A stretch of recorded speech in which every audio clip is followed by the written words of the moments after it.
Hello बच्चों, आप लोग कैसे हैं? उम्मीद करते हैं कि आप लोग ठीक होंगे और मन लगा के पढ़ रहे होंगे। ठीक है, आज बच्चों हम लोग बात करने वाले हैं। आज हम लोग बात करेंगे कि किसी भी चालक तार का जो प्रतिरोध होता है वो किस किस चीज पर निर्भर करता है। ठीक है, कोई भी चालक तार है उसका प्रतिरोध किस किस चीज पर निर्भर करता है उसके बारे में आज हम लोग बात करेंगे। ठीक है, तो देखिए प्रतिरोध के बारे में तो आप लोग जान रहे हैं प्रतिरोध होता है क्या है। तो प्रतिरोध किसी भी पदार्थ का गुण होता है जो उनसे होके धारा के प्रभाव को क्या करता है, विरोध करता है। ठीक है, तो प्रतिरोध क्या होता है। ठीक है, प्रतिरोध के बारे में आप लोग को वीडियो बना दिए हैं पहले ही। ठीक है, इससे पिछले वाला वीडियो जो अपलोड किए हैं यूट्यूब पे वो प्रतिरोध के बारे में। ठीक है, आज हम लोग पढ़ेंगे प्रतिरोध जो है किन किन बातों पर निर्भर करता है। ठीक, उसके बारे में समझेंगे। ठीक, तो देखिए ध्यान से समझिए। सबसे पहला हम लोग समझते हैं कि प्रतिरोध जो होता है, सबसे पहला बात की तार की लंबाई पर निर्भर करता है। किस पर निर्भर करता है?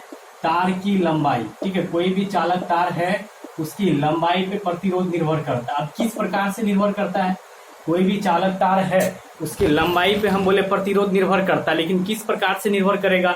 तो देखिए यदि हम चालक तार की लंबाई को बढ़ाएं तो उसका प्रतिरोध क्या होगा? बढ़ेगा, और चालक तार की लंबाई को घटाएं तो उसका प्रतिरोध क्या होगा? घटेगा।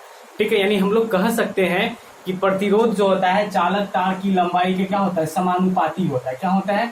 समानुपाती होता है। प्रतिरोध किसी भी चालक तार की लंबाई का समानुपाती होता है।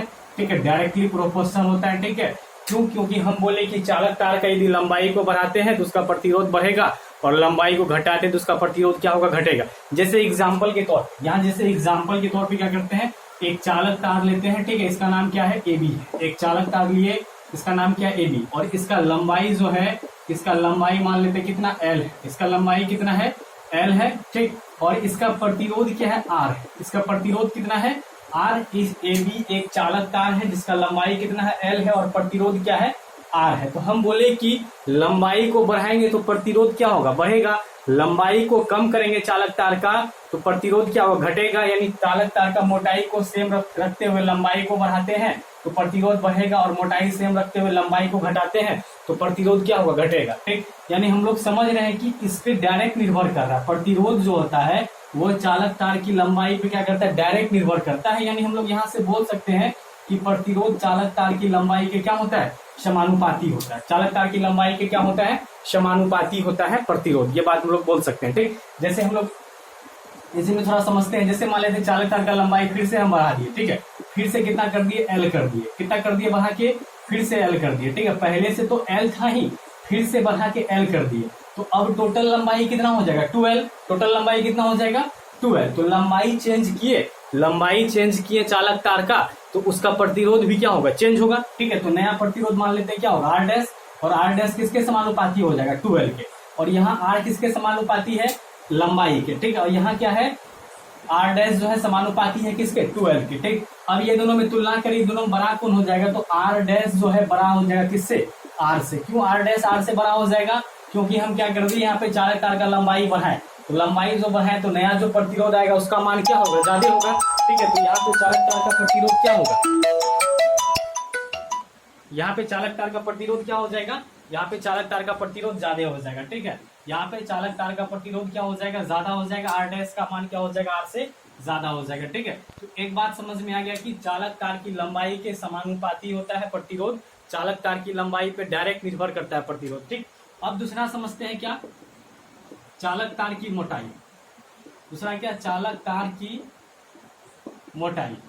ठीक है, दूसरा क्या है? चालक तार की मोटाई। ठीक है, तो यहाँ देखिए हमको क्या मिला। ठीक, ये जो यहाँ पे हम क्या देखें, यहाँ पे हमको एक समीकरण मिला था चालक तार की लंबाई के साथ, कि लंबाई जो होता है वो प्रतिरोध का क्या होता है? समानुपाती होता है। इसको हम समीकरण 1 माने। कितना माने? समीकरण 1 माने। ठीक, अब बात करते हैं चालक तार की मोटाई के बारे में, कि मोटाई पे किस प्रकार से निर्भर करता है। देखिए चालक तार का यदि मोटाई हम लोग बढ़ाएंगे तो उसका प्रतिरोध क्या होगा? घटेगा, और यदि मोटाई को घटाते हैं तो उसका प्रतिरोध क्या होगा? बढ़ेगा। ठीक है, क्या बोले कि चालक तार का मोटाई को क्या कर दे? बढ़ा दे तो उसका प्रतिरोध क्या होगा? बढ़ेगा, और मोटाई को घटा दे तो उसका प्रतिरोध क्या होगा? घटेगा। ठीक है, यानी मोटाई के समानुपाती की व्युत्क्रमानुपाती, तो मोटाई के क्या हो जाएगा? व्युत्क्रमानुपाती, इनवर्सली प्रोपोर्शनल हो जाएगा। ठीक, जैसे इस मार्कर को समझिए। ठीक है, जैसे ये मार्कर को मान लेते एक चालक तार है। ठीक है, मान लेते एक लोहा का टुकड़ा है। क्या है? लोहा का टुकड़ा। ये इसका क्या है? मोटाई है। ठीक है, और देखिए ये जो होता है, ये साइड वाला जो एरिया होता है या इसको बोलते हैं साइड वाला जो एरिया है इसको हम लोग बोलते हैं अनुप्रस्थ काट का क्षेत्रफल, या बोल सकते हैं इसको क्रॉस सेक्शन एरिया कह सकते हैं, या इसको क्या बोल सकते हैं क्रॉस सेक्शन एरिया। और ये चालक तार का क्या है, मोटाई है। ठीक है, अब जैसे हम बात करते हैं चालक तार का, यदि मोटाई को बढ़ाएंगे तो ये क्रॉस सेक्शन एरिया क्या होगा, बढ़ेगा। वही चालक तार को यदि पतला करे तो ये क्रॉस सेक्शन एरिया क्या होगा, घटेगा। ठीक है, यानी यदि मोटाई को कम करे इसका तो ये एरिया भी घटेगा, मोटाई को क्या करे, बढ़ाए तो ये एरिया क्या होगा, बढ़ेगा। यानी एक बात यहां से समझ में आया। ठीक है, हम बोले चालक तार की मोटाई के व्युत्क्रमानुपाती होता है प्रतिरोध। ठीक है, तो बताइए, तो एरिया के समानुपाती होगा, व्युत्क्रमानुपाती होगा, तो एरिया के भी क्या होगा, व्युत्क्रमानुपाती होगा। क्यों, क्योंकि मोटाई बढ़ाएंगे तो प्रतिरोध घटेगा। ठीक है, और मोटाई बढ़ाने से एरिया भी क्या हो रहा है, बढ़ रहा है। मोटाई बढ़ाने से क्या हो रहा है, एरिया भी बढ़ रहा है। तो ये क्रॉस सेक्शन एरिया यदि बढ़ता है तार का, ठीक है, तो प्रतिरोध क्या होगा, घटेगा। यानी हम यहाँ पे दो चीज में से एक चीज बोल सकते हैं, यदि हम मोटाई बढ़ाएं तो प्रतिरोध घटेगा, या हम बोल दे यही यदि क्रॉस सेक्शन एरिया को बढ़ाएं या अनुप्रस्थ काट का क्षेत्रफल को बढ़ाएं तो भी यानी प्रतिरोध क्या होगा, घटेगा। ठीक, क्योंकि इसको बढ़ाएंगे तो ऑटोमेटिक मोटाई बढ़ेगा। ठीक है, या इसको बढ़ाएंगे मोटाई को तो ऑटोमेटिक ये बढ़ेगा। तो दो में से एक चीज बोल सकते हैं। ठीक है, मोटाई बढ़ाएं तो प्रतिरोध घटेगा, या उसके जगह ये बात भी बता सकते हैं कि क्रॉस सेक्शन एरिया को बढ़ाएं तो प्रतिरोध क्या होगा, घटेगा। ठीक है, तो हम यहाँ पे कुछ भी बोल सकते हैं। जैसे मान लेते हैं कोई चालक तार है, ये क्या है, मान लेते हैं कोई चालक तार है। ठीक है, जैसे यहाँ ध्यान से समझिए, ये क्या है, कोई चालक तार है। ठीक, अब जैसे इसका लंबाई कितना है, एल है, क्या लंबाई से यहाँ कुछ लेना देना नहीं है, तो क्रॉस सेक्शन एरिया के बारे में बात कर रहे हैं। ठीक है, ये इसका क्या है, ये मोटा तार है। ठीक है, और ये इसका क्रॉस सेक्शन एरिया है, जिसको क्या मान लेते हैं, ए मान लेते हैं। ठीक है, तो यदि इस क्रॉस सेक्शन एरिया को बढ़ाएंगे तो मोटाई बढ़ेगा, यदि इस क्रॉस सेक्शन एरिया को घटाएंगे तो मोटाई भी क्या होगा, घटेगा। ठीक है, यानी बोला जाए तो हम ये बात दो बात में से एक बात बोल सकते हैं, प्रतिरोध जो है मोटाई के व्युत्क्रमानुपाती होगा, या बोल सकते हैं क्रॉस सेक्शन एरिया के क्या होगा, व्युत्क्रमानुपाती होगा। क्योंकि cross section area direct related है किससे, मोटाई से। मोटाई बढ़ाने से क्रॉस सेक्शन एरिया बढ़ता है और मोटाई घटाने से क्रॉस सेक्शन एरिया क्या होता है, घटता है। तो हम लोग यहाँ पे समझे, क्या समझे, कि प्रतिरोध जो होता है किसी भी चालक तार का प्रतिरोध, किसी भी चालक तार का प्रतिरोध मोटाई के व्युत्क्रमानुपाती होता है, या बोल सकते हैं कि क्रॉस सेक्शन एरिया के क्या होगा, व्युत्क्रमानुपाती होगा। क्योंकि हम लोग जानते हैं कि क्रॉस सेक्शन एरिया को बढ़ाएं या मोटाई को बढ़ाएं तो प्रतिरोध क्या होता है, घटता है। तो यहाँ से हम लोग को एक समीकरण मिलता है, क्या समीकरण मिलता है, कि प्रतिरोध जो होगा क्रॉस सेक्शन एरिया के क्या होगा, व्युत्क्रमानुपाती होगा। इसको समीकरण 2 मान लेते हैं। ठीक है, जैसे इसी एग्जाम्पल को हम द्वारा समझाना चाह रहे हैं। ठीक है, यहाँ जैसे मान लीजिए हम क्रॉस सेक्शन एरिया क्या करते हैं, बढ़ा देते हैं। क्रॉस सेक्शन एरिया बढ़ाएंगे तो इस तार का मोटाई भी ऑटोमेटिक क्या हो जाएगा, बढ़ जाएगा। अब क्रॉस सेक्शन एरिया बढ़ा के कितना कर दिया, हम 2a कर दिए। ठीक है, तो बताएं कि मोटाई बढ़ाएं या क्रॉस सेक्शन एरिया बढ़ाएं, बात एक ही है। क्रॉस सेक्शन एरिया बढ़ाएंगे तो मोटाई बढ़ेगा, मोटाई बढ़ाएंगे तो क्रॉस सेक्शन एरिया बढ़ेगा। तो अब जो प्रतिरोध होगा वो क्या हो जाएगा, आर डैश। ठीक है, मान लेते चेंज होगा ना, पहले ए था, क्रॉस सेक्शन एरिया कितना हो गया, 2a हो गया। अब प्रतिरोध क्या होगा, आर डैश। आर डैश बराबर क्या हो जाएगा, 1/2a। आर डैश बराबर क्या हो, सॉरी, आर डैश समानुपाती हो जाएगा किसका, 1/2a का। ठीक, तो यहाँ प्रतिरोध क्या है, आर है, और यहाँ पे क्या है, आर डैश। ठीक, यहाँ एरिया ए था। ठीक है, और यहाँ एरिया क्या कर दिए, 2a कर दिए। तो एरिया बढ़ाने से बताएं अभी जस्ट कि एरिया बढ़ाने से प्रतिरोध क्या होता है, घटता है। ठीक है, तो यहाँ पे जो आर डैश का मान होगा वो कम हो जाएगा। ठीक है, आर डैश का मान कम हो जाएगा किससे, आर से। आर डैश का मान किससे कम हो जाएगा, तो आर डैश का मान आर से क्या हो जाएगा, कम हो जाएगा। क्यों, क्योंकि यहाँ पे एरिया बढ़ाए तो प्रतिरोध ऑटोमेटिक क्या होगा, घटेगा। प्रतिरोध क्या होगा, घटेगा। तो नया जो प्रतिरोध मिलेगा उसका मान क्या होगा, पुराना प्रतिरोध से कम होगा। उसी प्रकार मान लेते हैं इस तार को क्या करते हैं, इसका क्रॉस सेक्शन एरिया को घटा देते हैं। ठीक है, ये जो पुराना तार है इसका क्रॉस सेक्शन एरिया को घटा के क्या कर देते हैं, हम a/2 कर देते हैं। क्या कर देते हैं, इसका क्रॉस सेक्शन एरिया को घटा के अब a/2 कर दिए। ठीक है, a/2 कर दिए। फिर प्रतिरोध चेंज होगा, इस बार मान लेते हैं प्रतिरोध आर डबल डैश। तो आर डबल डैश जो है वो व्युत्क्रमानुपाती हो जाएगा किसका, तो a/2 का व्युत्क्रमानुपाती हो जाएगा। अब देखिए क्रॉस सेक्शन एरिया को घटाएं यानी मोटाई घटा, तो मोटाई घटेगा तो प्रतिरोध क्या होगा, बढ़ेगा। ठीक है, तो इस कंडीशन में हम लोग बोल सकते हैं, क्या बोल सकते हैं, कि आर डैश का मान जो है अब बड़ा हो जाएगा किससे, आर से। क्योंकि यहाँ प्रतिरोध का मान बढ़ जाएगा। क्यों बढ़ जाएगा, क्योंकि क्रॉस सेक्शन एरिया को क्या कर दिया, घटा दिया। तो यहाँ पे आर डबल डैश जो है वो आर से क्या हो जाएगा, बड़ा हो जाएगा। एक बात समझ में आया, क्या समझ में आया, कि क्रॉस सेक्शन एरिया के व्युत्क्रमानुपाती होता है प्रतिरोध। यदि एरिया बढ़ाएंगे तो प्रतिरोध क्या होगा, घटेगा। एरिया घटाएंगे तो प्रतिरोध क्या हो जाएगा, बढ़ जाएगा। तो उम्मीद करते हैं यहाँ तक आप लोग को समझ में आ गया। तो दो चीज देखें, लंबाई के समानुपाती, लेकिन क्रॉस सेक्शन एरिया के क्या होता है, व्युत्क्रमानुपाती होता है। ठीक, अब तीसरा समझते हैं हम लोग पदार्थ की प्रकृति। तीसरा क्या समझते हैं, पदार्थ की प्रकृति। ठीक है, पदार्थ की प्रकृति पे गौर करेंगे। ठीक, इस पे गौर करेंगे पदार्थ की प्रकृति, पदार्थ की प्रकृति पे किस प्रकार से निर्भर करता है प्रतिरोध। ठीक, जैसे मान लेते हैं जो दो चालक तार है, ठीक, कितना चालक तार है, दो। जैसे मान लेते हैं ये एक चालक तार है, ठीक, और इसका नाम दे देते हैं AB, और ये दूसरा चालक तार है और इसका नाम क्या दे दिए, CD दे दिए, ठीक है। अब देखिए ये लोहा का बना हुआ है मान लेते हैं, ठीक, और ये किसका बना हुआ है, चांदी का बना हुआ है। और एक ले लेते हैं, ये क्या हो गया, DE हो जाएगा, सॉरी इसको दे देते हैं EF नाम, ठीक है। और ये जो बना हुआ है नाइक्रोम का बना है, किसका बना है, नाइक्रोम का, ठीक। अब देखिए इसका लंबाई L, इसका भी लंबाई L, इसका भी लंबाई L, इसका क्रॉस सेक्शन एरिया कितना A, इसका भी क्या A, और इसका भी क्या A, ठीक है। अब देखिए इसका भी A, इसका भी लंबाई L, इसका भी लंबाई L, इसका भी लंबाई क्या L, ठीक। अब तीनों का प्रतिरोध के बारे में बात करते हैं। देखिए तीनों का लंबाई सेम है, क्रॉस सेक्शन एरिया भी क्या है, सेम है। क्या ये तीनों का प्रतिरोध सेम होगा, तो नहीं, तीनों का प्रतिरोध सेम नहीं होगा। क्यों, क्योंकि आप लोग प्रैक्टिकली देख सकते हैं, इससे भी इलेक्ट्रिसिटी भेजेंगे, इससे भी इलेक्ट्रिसिटी भेजेंगे, और इससे भी इलेक्ट्रिसिटी भेजेंगे, और इसका जनरली यूज करते हैं नाइक्रोम के वायर का हीटर में यूज करते हैं, ठीक है।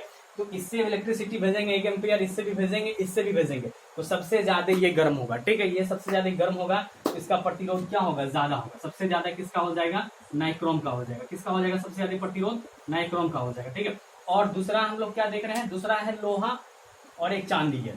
तो उसके बाद नाइक्रोम के बाद जो है सबसे ज्यादा नाइक्रोम गर्म होगा, उससे कम होगा लोहा, ठीक है। तो लोहा उससे कम गर्म हो रहा है, इसका मतलब लोहा का प्रतिरोध क्या है, नाइक्रोम से थोड़ा सा क्या होगा, यानी नाइक्रोम से कम होगा, नाइक्रोम से कम होगा, ठीक है। और सबसे कम गर्म कौन हो रहा है, चांदी। तो चांदी का प्रतिरोध सबसे कम होगा, चांदी का प्रतिरोध क्या होगा, सबसे कम होगा, ठीक है। तो यहाँ पे देखें कि 3 अलग अलग वायर है, तीनों का लंबाई सेम है, तीनों का क्रॉस सेक्शन एरिया सेम है, लेकिन तीनों का प्रतिरोध सेम नहीं है, क्योंकि तीनों अलग अलग पदार्थ से क्या है बना है। ये नाइक्रोम का है, ये चांदी का है, ये लोहा का है, ठीक है। तो अलग अलग पदार्थ से बना है, इसलिए तीनों का प्रतिरोध क्या है, अलग अलग है, ठीक है। तो यहाँ से एक बात समझ में आया कि प्रतिरोध जो होता है सिर्फ लंबाई और क्रॉस सेक्शन एरिया पे नहीं निर्भर करता है, बल्कि पदार्थ की प्रकृति पर भी क्या करता है, वो निर्भर करता है, ठीक है।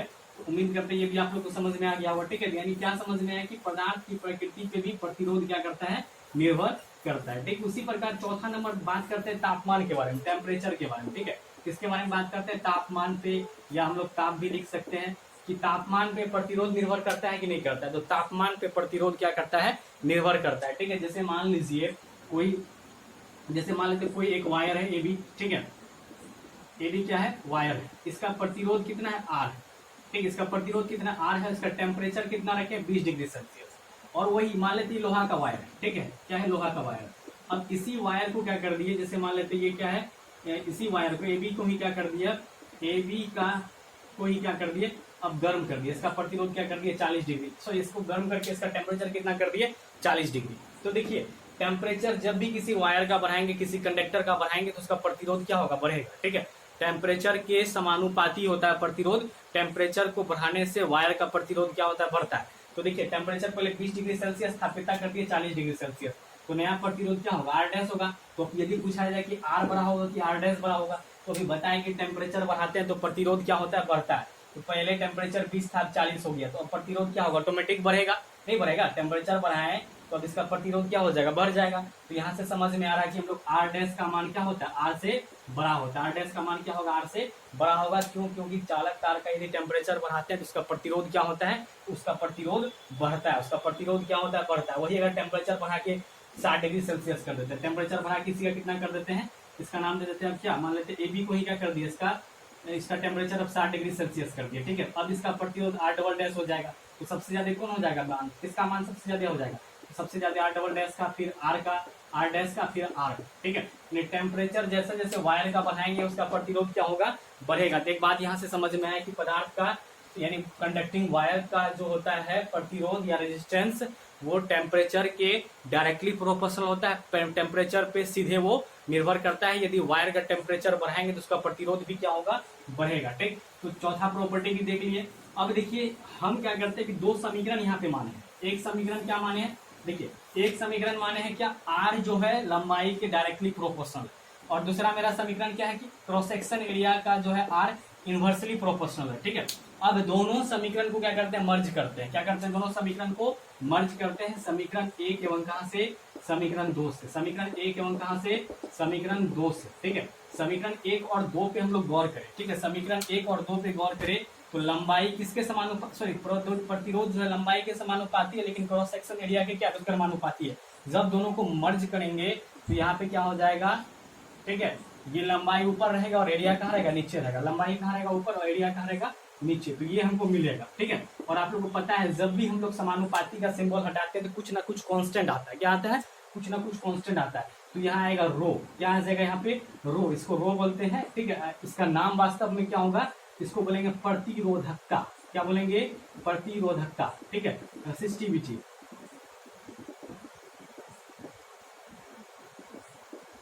इसको क्या बोलते हैं, रेसिस्टिविटी बोलते हैं, प्रतिरोधकता बोलते हैं, ठीक है। तो ये रो हो गया, ये क्या हो गया, रो। यहाँ प्रोपोर्शनलिटी का साइन जैसे ही हटा एक कांस्टेंट आया, और इस कांस्टेंट का नाम क्या है, रो। इसको क्या बोलते हैं, प्रतिरोधकता बोलते हैं, ठीक। तो यहाँ से हमको एक और फॉर्मूला मिला, आर बराबर क्या, रो एल बाय ए। रो को क्या बोलते हैं, प्रतिरोधकता बोलते हैं। क्या बोलते हैं, प्रतिरोधकता, रेसिस्टिविटी, ठीक है। तो देखिए प्रतिरोध और प्रतिरोधकता में अंतर होता है। ये आर प्रतिरोध है, ठीक है, जिसको रेजिस्टेंस बोलते हैं, और ये रो जो है ये क्या है, प्रतिरोधकता है, इसको हम लोग बोलते हैं रेसिस्टिविटी। दोनों को आप लोग सेम मत मानिएगा, ठीक है। बहुत सारा बच्चा सेम मान लेता है, ठीक है। ये प्रतिरोध है और ये क्या है, प्रतिरोधकता है, ठीक। इस बात का ध्यान रखना है, ठीक। अब देखिए यदि हमको रेसिस्टिविटी कैलकुलेट करना हो, क्या कैलकुलेट करना हो, यदि हम लोगों को रेसिस्टिविटी कैलकुलेट करना हो तो कैसे कैलकुलेट करेंगे। तो अभी जो हमको फॉर्मूला मिला, क्या मिला, आर बराबर मिला रो एल बाय ए मिला, ठीक है। अब यदि हम क्रॉस मल्टीप्लाई यहाँ कर दे, यहाँ नीचे कुछ नहीं, क्या एक है, तो एक का मल्टीप्लाई हो जाएगा किसके साथ, रो एल के साथ, और ए का एरिया का मल्टीप्लाई किसके साथ हो जाएगा, एरिया का मल्टीप्लाई हो जाएगा रेजिस्टेंस के साथ। तो ए इंटू क्या हो जाएगा, आर हो जाएगा, ठीक है। तो रो बराबर क्या हो जाएगा, तो एल मल्टीप्लाई हो जाएगा किसमें आ जाएगा, भाग में, नीचे आ जाएगा। तो ए इंटू आर बाय क्या हो जाएगा, एल हो जाएगा। तो रो बराबर क्या हो गया, ए इंटू आर बाय क्या, एल हो गया। रो बराबर क्या आ गया, ए इंटू आर बाय एल, ठीक है। रो का ये फॉर्मूला हो गया, ठीक। अब देखिए कभी कभी रो का ऐसा ही मात्रक पूछ देता है, ऐसा यूनिट क्या होगा रो का, ठीक है। तो रो का ऐसा यूनिट निकालेंगे कैसे, तो ये रो इस पे निर्भर करता है। तो इसी से इसका ऐसा यूनिट क्या कर लेंगे, निकाल लेंगे। जैसे 9th क्लास में पढ़े होंगे कि यदि किसी चीज का भी, किसी भी यानी फिजिकल क्वांटिटी का ऐसा यूनिट निकालना है, ठीक है, तो उसके समीकरण में जो जो रहता है उसके ऐसा यूनिट की मदद से इसका ऐसा यूनिट क्या कर सकते हैं, निकाल सकते हैं। ये चीज आप लोग फर्स्ट क्लास यानी फर्स्ट लेसन में 9th क्लास में पढ़ चुके हैं, ठीक है। तो यहाँ से हम क्या करते हैं, रो का ऐसा यूनिट निकालते हैं। तो रो का जो ऐसा यूनिट हो जाएगा, क्या हो जाएगा, तो रो का ऐसा यूनिट हो जाएगा क्या, तो इस पे किसके, इस पे निर्भर कर रहा है, ए पे, आर पे और एल पे। एरिया का ऐसा यूनिट क्या होता है, मीटर स्क्वायर, और प्रतिरोध का कल ही बताए ओम, ठीक है, और लंबाई का क्या होगा, मीटर होगा। तो 1 मीटर से 1 मीटर कट जाएगा, तो क्या बचा मेरे पास, ओम मीटर बचा। तो प्रतिरोधकता का ऐसा यूनिट क्या हो गया, ओम मीटर, लेकिन प्रतिरोध का क्या होता है, ओम होता है, ठीक है। प्रतिरोधकता का क्या आ गया, ऐसा यूनिट ओम मीटर। अब देखिए यहाँ बहुत सारा बच्चा एग्जाम में गलती करता है, ठीक है। क्या गलती करता है, गलती से जो है प्रतिरोधकता यानी पूछता है एग्जाम में प्रतिरोधकता का, ऑप्शंस में सबसे पहला दे देता ओम, बाद में देता ओम मीटर, बच्चा ओम मार के आ जाता है। तो ध्यान देना, यदि प्रतिरोधकता दिया है तो ओम मीटर पे टिक करना है, और यदि प्रतिरोध दिया है तो ओम पे क्लिक करना है, ठीक है। तो आज के लिए इतना ही रहने देते हैं, फिर अगले क्लास में लोग मिलेंगे, ठीक। यदि वीडियो आप लोग को अच्छा लगा तो आप लोग क्या कर दीजिएगा, सब्सक्राइब कर लीजिएगा, कमेंट भी कर दीजिएगा, हो सके तो शेयर भी कर दीजिएगा, ठीक। धन्यवाद, फिर मिलते हैं अगले क्लास में।